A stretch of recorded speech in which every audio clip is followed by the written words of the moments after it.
Bonjour, du coup, donc on se retrouve pour ce journal club. Donc du coup que j'ai choisi de présenter un article que nous allons voir tout de suite, qui concerne en fait l'identité sociale d'un doctorant et notamment de cette appellation qu'on appelle le rite d'agrégation, qui représente en fait la période de la thèse, tout le doctorat en fait, qui est selon un chercheur qui s'appelle Gérard, un processus de professionnalisation qui est un rite complet qui fait passer un doctorant d'une identité d'étudiant à une identité de chercheur professionnel ou de professionnel tout court. Nous allons voir ça. Donc, c'est un article qui s'appelle c'est un article qui s'appelle Professionnalisation du docteur entre intériorisation culturelle normative et distanciation critique, qui est paru en 2020.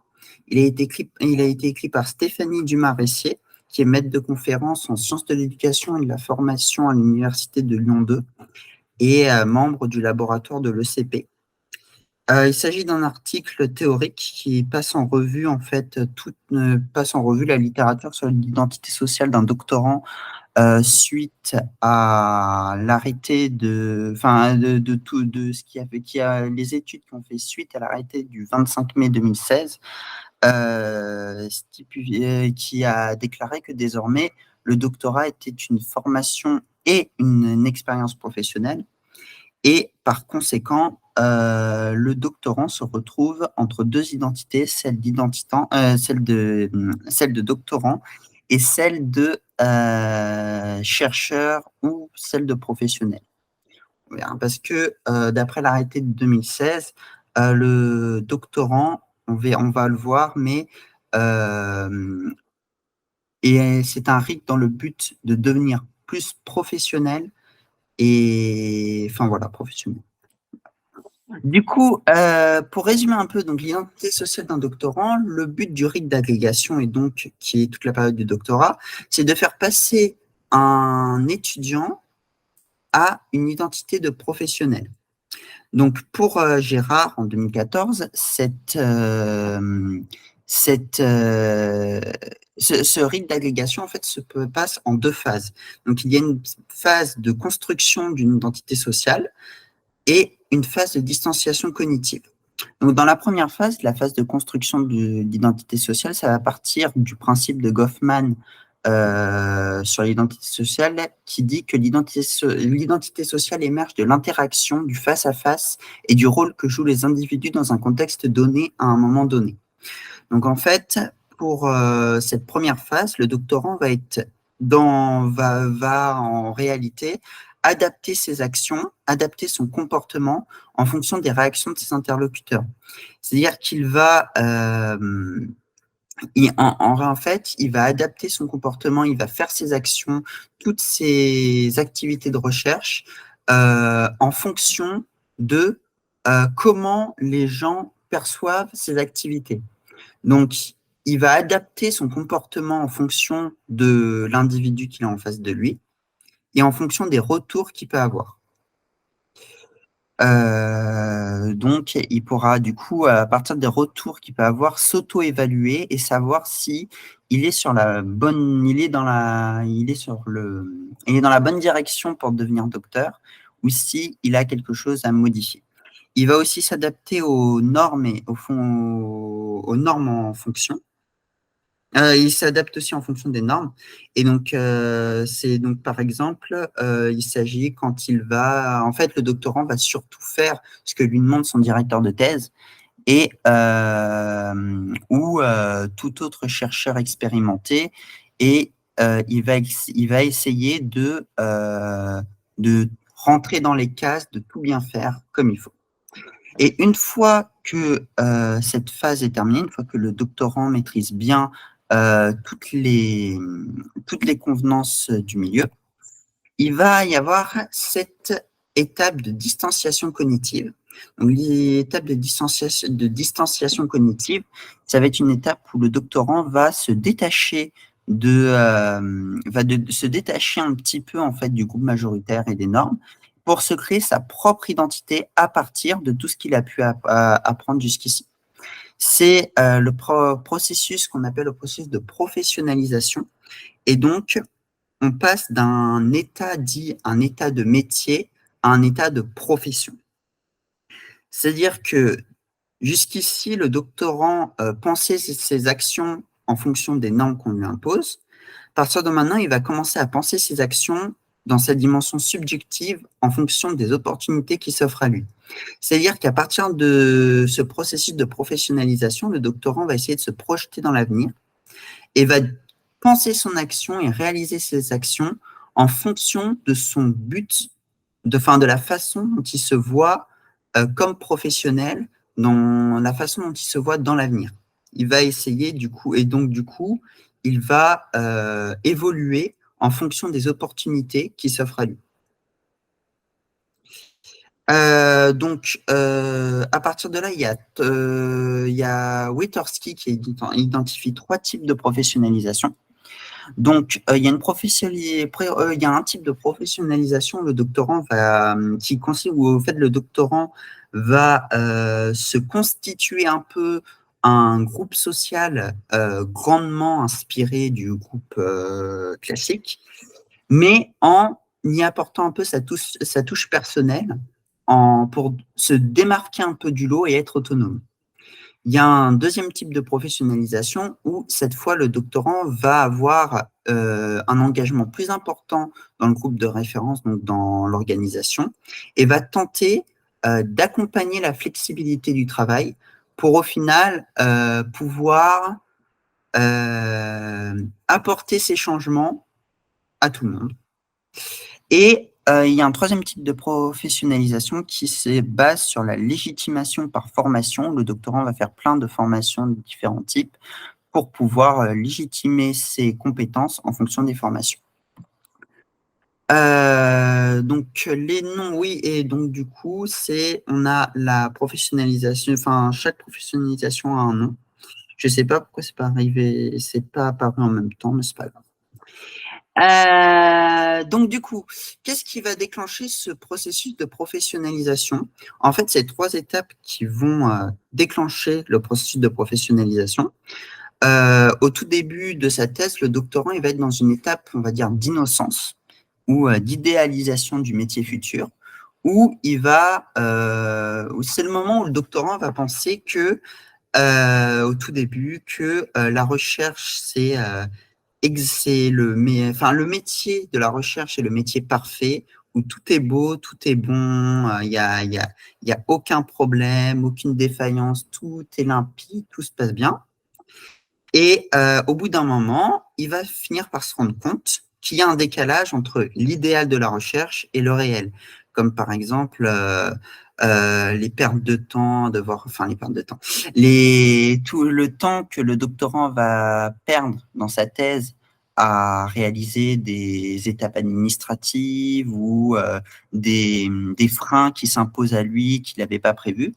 Ça va venir lui faire prendre conscience qu'au final, le métier idéal, on ne peut pas trop l'atteindre et que ça va lui déclencher un déclic, en fait, qui va du coup déclencher ce processus de professionnalisation où il va se dire « alors comment moi je vois le métier ?» Voilà. Et pour cela, il y a une projection dans l'après-thèse qui est nécessaire pour les doctorants et qui aujourd'hui est problématique chez les doctorants.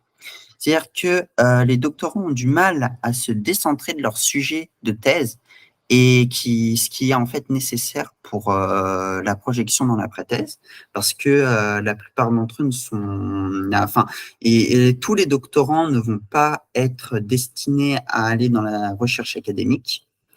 Et cette capacité à se décentrer de son sujet est nécessaire pour pouvoir imaginer d'autres sorties, d'autres professions possibles. Et il y a un deuxième point qui pose problème, c'est aussi la prise de conscience des apprentissages de la formation doctorale, où au final, les doctorants n'ont pas vraiment connaissance, enfin, ne se rendent pas vraiment compte de toutes les compétences qu'ils développent au cours de la formation doctorale. Voilà. Pour vous donner un petit exemple, alors ça, c'est ceux qui étaient présents à mon premier Journal Club vont reconnaître le personnage que j'avais utilisé.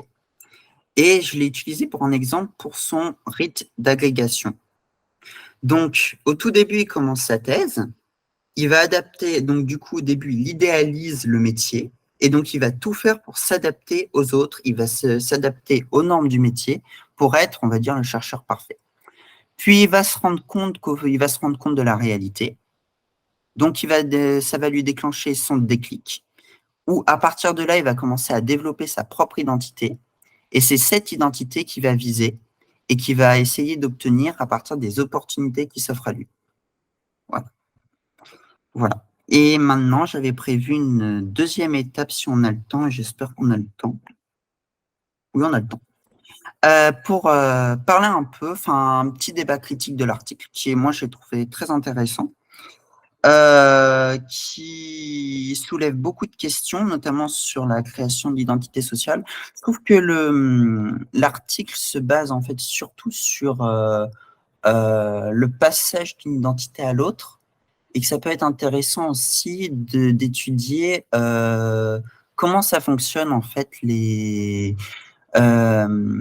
est-ce que moi j'avais pensé quand même, est-ce que le doctorant est-ce que c'est si linéaire que ça? Est-ce qu'il n'y a pas des moments où il va se remettre un petit peu à penser aux normes ou des moments imaginés, tout ça? Voilà. C'est, en fait, disons que je trouve que ça analyse les choses de façon très linéaire. Mais voilà. Et sinon j'ai trouvé l'article très intéressant. Voilà.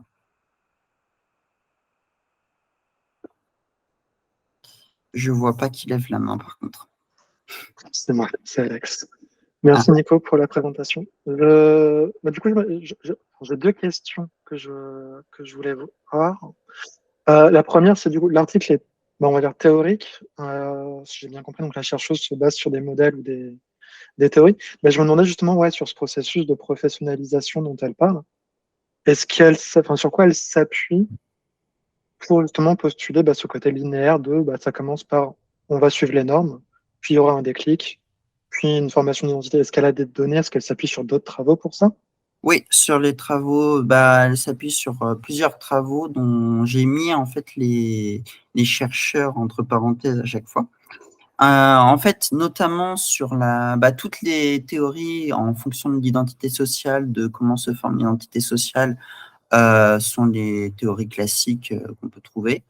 Et il y a aussi plusieurs travaux qui, depuis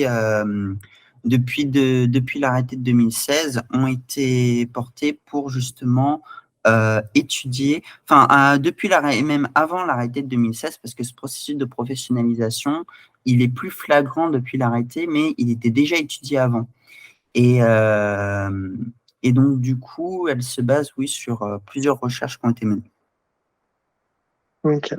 Et ma deuxième question, c'est par rapport au processus de j'arrive dans un nouveau métier, en l'occurrence une nouvelle formation. Donc, enfin, cette phase de je suis les normes, puis déclic, puis formation d'identité. Là, elle le discute donc dans le cadre du doctorat. Est-ce qu'elle fait le parallèle avec d'autres contextes où on retrouverait ce mécanisme de, je sais pas, je rejoins une nouvelle organisation, moi, je vais commencer par m'adapter aux normes, puis développer une identité propre au fur et à mesure? Est-ce que c'est quelque chose qu'on retrouve dans d'autres contextes que le doctorat? Alors, l'auteur n'en parle pas. Après, si mes souvenirs sont bons, dans la littérature, il y a des choses comme ça, oui, il me semble. Mais en tout cas, l'auteur n'en parle pas dans son article. Ça marche. Merci, Nico.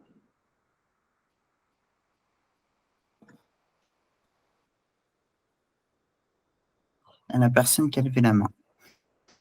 Oui, c'est moi. Merci pour cette présentation. Oui, moi, c'est pareil. Ça m'a un peu étonné les trois étapes qui ont été présentées les trois étapes qui vont déclencher le processus de professionnalisation. C'est assez linéaire, en fait, et surtout la première étape, l'innocence ou idéalisation du métier futur. En fait, je viens de lire, je ne sais pas si tu prévois utiliser cette cadre théorique pour ta thèse. Mais en tout cas, si oui, en fait, tu pourras bien le compléter avec d'autres cadres théoriques, par exemple, notamment la thèse du Julien Calmont sur la professionnalisation du doctorat. je viens de lire cette thèse-là, et dans cette thèse, lui, il postule que un certain nombre de docteurs sont plus professionnalisés et que c'est finalement le poids de leur parcours dans l'enseignement supérieur qui explique pourquoi ils sont plus, soi-disant, professionnalisés que d'autres groupes de docteurs. Donc, en tout cas, en fait, lui, il réfute ou il rejette cette idée linéaire de professionnalisation benda la thèse, en fait, parce que c'est bien aussi le processus avant, les expériences d'avant qui jouent un rôle dans ce processus de professionnalisation. Ouais, Oui, je suis d'accord, mais ce que je dis, moi, c'est ce que je critiquais un peu aussi, c'est ce côté linéaire, trop linéaire, en fait, de la vision de la formation doctorale. Après, il y a disons que ça pose comment dire, pour moi, l'article pose une bonne représentation, un bon schéma, mais c'est vrai que ça ne se passe pas enfin, je ne pense pas que ça se passe tout à fait comme ça, et voilà. Sans les études du lead vont, le lead va étudier ça. Pas d'autres questions? Ah, si. Si, du coup, il revient avec une autre question. Juste par curiosité, est-ce qu'elle a, dans l'article, parlé un peu justement des contextes différents liés à la thèse? Et je pense notamment au fait d'être financé ou pas financé, d'avoir un contrat, pas de contrat, être en Oui, cifre, pas cifre. oui, elle l'a mentionné. Donc, du coup, elle a parlé, enfin, elle a mentionné. Elle a surtout parlé des contrats cifres, surtout quand on parlait de la projection dans l'avenir. Ce qu'elle disait, c'est qu'il y avait des études qui montraient que le contrat cifre permettait une meilleure projection dans l'avenir. Enfin, que c'était plus simple pour un doctorant civil de se projeter dans l'avenir que pour un doctorant académique. Mais elle expliquait un peu pourquoi, ou elle faisait juste le constat? Alors, elle fait juste le constat. Après, je pense que indirectement, ouais, non, je sais pas. Non, elle fait juste le constat. Moi, j'ai peut-être une idée, mais en tout cas, après, ça sort de l'article. Ça marche. Merci, Nico.